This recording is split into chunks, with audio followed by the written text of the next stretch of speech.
guess, to delay and reverb too. So if I head over to the delay, it does something that's pretty straightforward. And in this case, you might see that I have a quarter note delay. So let's take a look at the delay and what's going on. It's over here.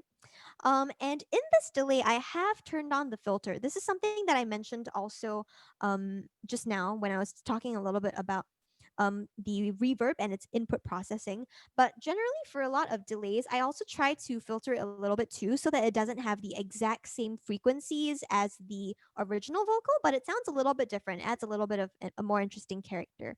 So if I activate the delay now, Stay in love, then throw it away.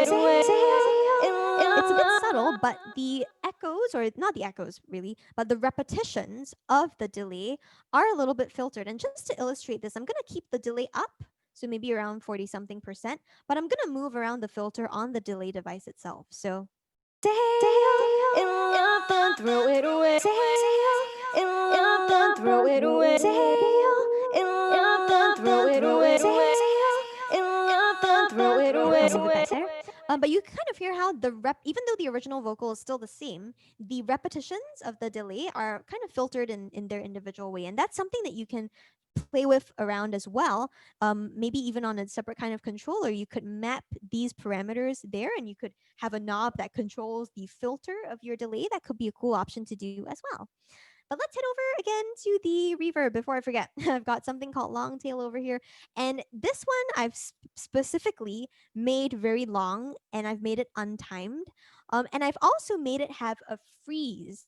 So that means that when I bring the reverb all the way up, if I want to maybe have some kind of special effect on this, on my vocals, maybe hold on to a specific note, freezing is going to essentially one really good analogy that I heard someone mention before is like you see a reverb and you kind of like catch it in its moment, and that's like a freeze of reverb.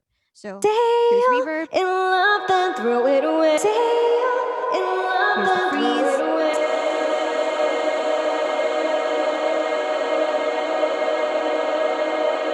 And unfrozen. In love, then throw. So that's something I like to do a lot also because I think it's cool to, like I said, use your voice more in an instrumental kind of sense. So I think about that a lot too. And I think that this reverb I've used a lot in performances to help me facilitate that.